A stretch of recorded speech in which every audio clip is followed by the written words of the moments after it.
Hoje eu trouxe um manual de como criar sua própria dor de cabeça. Passo 1, suba tarifas e chame de patriotismo. No passo 2, você finge surpresa quando o preço do produto pro consumidor final disparar, porque afinal de contas ele vai fazer isso. Aí você faz tipo assim, uau, quem diria, não é mesmo, que imposto encarece o preço? Passo 3, culpe o Banco Central por não cortar os juros na marra. Pronto, você tem um país com preço teimoso, crescimento mancando e política brigando com a calculadora. Aposto que você achou que eu tava falando do Brasil. Poderia ser, poderia facilmente, mas não. Nós estamos falando dos Estados Unidos da América, onde esse roteiro já está em cartaz, se bem que tá mais pra reality show do que pra filme. Lembra daquele reality que o atual presidente estrelava com aquele bordão, você está demitido? Então, You're fired. parece que tá rolando uma Special Federal Reserve Edition. E a demitida da vez é Lisa Cook. Mas já já a gente fala disso. Vamos dar um passinho para trás primeiro. Tarifa é imposto escondido. A gente já falou sobre isso em várias colunas aqui. Primeiro, ela morde a margem do importador. Depois, ela vai virar preço no varejo. O mercado financeiro americano, inclusive, já mediu o reloginho desse repasse. Em junho, só 22% do custo total teria sido repassado ao consumidor. Até outubro, a projeção é que esse valor suba para 67%. Não é chute não, tá? É modelagem com dados de cadeia. Tá, e como é que a política reagiu? Com aquilo que ela faz de melhor, ela bate no mensageiro. Teve bronca pública contra a Goldman Sachs por alarmismo, quando na prática o que o banco fez foi explicar o óbvio. Tá, mas aí a inflação não explodiu, ninguém disse isso. Julho trouxe 2,7% no índice cheio e 3,1% naquele índice sem comida e energia, que o Fed gosta de olhar com lupa. Pois é, a estabilidade está no cheio, mas o núcleo segue amarrado num patamar que pede cautela. Tá, mas como é que anda a atividade? Sem nenhum tipo de drama hollywoodiano por enquanto, mas com a luz amarela acesa. O payroll perdeu fôlego, as revisões tiraram o brilho ali dos meses anteriores e parte do mercado começou a falar abertamente em risco não desprezível de recessão. Teve Casa Grande cravando aí 50% de probabilidade, descrevendo a economia como num limite. No meio dessa pista e dessa confusão toda, o Fed segura a taxa básica, que segue ali na faixa de 4,25%, 4,5%. Dá para cortar? Talvez. Jerome Powell já sinalizou que olha para o mercado de trabalho com preocupação. Só que tem a outra metade da equação.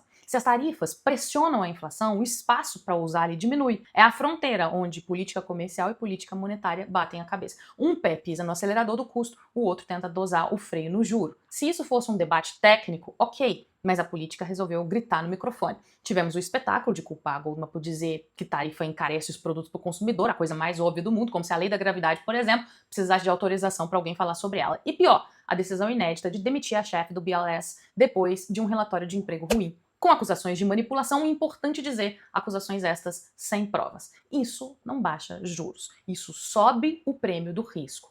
Quando quem governa dá a entender que dado oficial vira alvo se não agradar, investidores pedem mais retorno para continuar financiando o show. É muito simples, a conta é toda muito simples. E aí veio mais um capítulo da novela, quer dizer, do reality show das tarifas. Lisa Cook, diretora do Fed, diz que vai processar o presidente para barrar a própria demissão. Sim, é isso mesmo. Uma diretora do Fed, com mandato e proteção legal de ser demitida apenas com uma justa causa, deve ir à justiça para lembrar o óbvio, que Banco Central independente não dança conforme a música da política. É um movimento absolutamente inédito e de altíssimo risco institucional. Tá, mas e se tem causa para essa demissão? Ótimo. Existe processo administrativo, existe prova, existe rito. Pular etapas para trocar um voto no Fed pressiona demais a confiança. Uma coisa é discutir mérito técnico, outra é mexer na regra do jogo no meio do campeonato. Investidores entendem muito bem a diferença entre essas duas coisas e reprecificam tudo em segundos. Então, a gente volta para o básico, que decide a eleição. Consumidor. O repasse das tarifas não é um meteoro, é um vazamento. Ele pinga aqui em móveis, eletrônicos, autopeças, pinga ali no vestuário, aperta custo de insumo e, com o tempo, ele contamina até serviços. Não porque serviço paga tarifa, mas porque o custo financeiro e a expectativa pioraram no cenário como um todo. E sim, tarifa é impopular. Não precisa gostar da metodologia da pesquisa para notar o padrão. A maioria dos americanos não compra a narrativa de que proteger resolve o bolso, especificamente quando a etiqueta faz barulho e o emprego esfria. A gente tem ali o Josh, lembra do nosso amigo Josh, que não nos deixa mentir? É a velha ironia da política. O remédio que promete curar a economia normalmente rende uma ressaca das grandes nas urnas. Então a recessão é certa? Não. Até porque nada, principalmente efeitos tributários, nada é tão simples quanto parece. Mas o roteiro está montado. Tarifas sobem custo, começam a pressionar a inflação, emprego perde tração, política cria ruído e testa ali os limites da independência. Aí você soma tudo nessa equação aí com aquele empurra para cortar juros para ontem e você entende por que tem gente séria falando aí em 50-50 os riscos de uma recessão nos Estados Unidos. Não é muito engraçado a gente perceber que o governo federal, que não se alinha em nenhuma hipótese ao presidente Donald Trump, no final cumprir a mesma cartilha que o Partido Republicano nos Estados Unidos? Existe uma verdade muito incômoda que a gente evita encarar. Nós, Brasil, somos um país fechado, empilhamos proteção setorial como se fosse antídoto, e quando a conta chega, a gente também empurra ali o juro como vilão da história, igualzinho o presidente americano faz. No fim do dia, a tentativa ali de manipular instituições, vender protecionismo como defesa do emprego e batizar remendo de política pública só empobrece no médio prazo. O nosso resultado é juros altos por mais tempo e menos crescimento de verdade. E tome críticas ao Banco Central do Brasil. Não adianta tentar transformar o nosso Bacen no vilão oficial do país. Não funciona no Brasil, não vai funcionar nos Estados Unidos. Lógico que essa postura bravateira rende like, mas like não resolve a economia.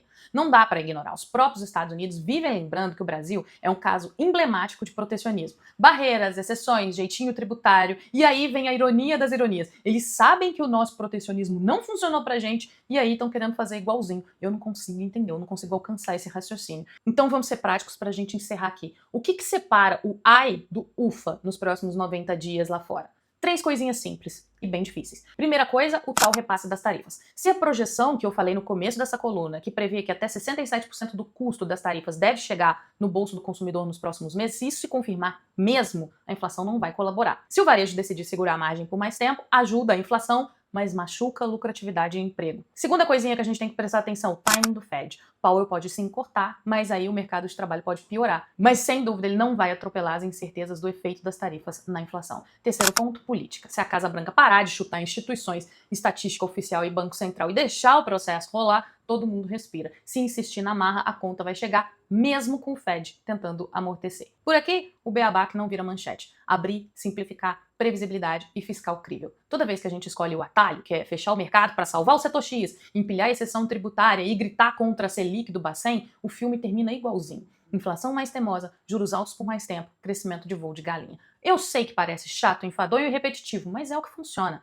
Dá para ser socialmente generoso sem copiar ali o manual do protecionismo que empobrece. Vale mais garantir competição, transparência e alvo claro para a política pública do que insistir no selo patriótico, que só esconde imposto na etiqueta e aí desconsidera qualquer ideologia. Se eu tivesse que deixar 3 mensagens aqui para você guardar, seriam essas. Tarifa é imposto e o consumidor paga, pode até atrasar um pouquinho para pagar, mas paga. O Fed não é feiticeiro e não vai cortar juros contra o próprio manual só porque a política gritou, e o Brasil também não vai poder ficar dando sermão com a pia de casa entupida. O resto é só barulho. Pode chamar de soberania, de proteção, chama do que você quiser. No caixa tem um efeito prático, é imposto, é preço mais alto e o preço na etiqueta sempre vence. Se você quer mais conversa reta com menos cortina de fumaça, curte, compartilha, marca aqui quem ainda acha que tarifa é brinde patriótico, é brinde soberano e combina comigo. Toda segunda-feira, 9h30 da manhã, a gente se encontra aqui, porque eu não vou passar raiva sozinha aqui no Estadão. Eu levo os dados e eu espero você.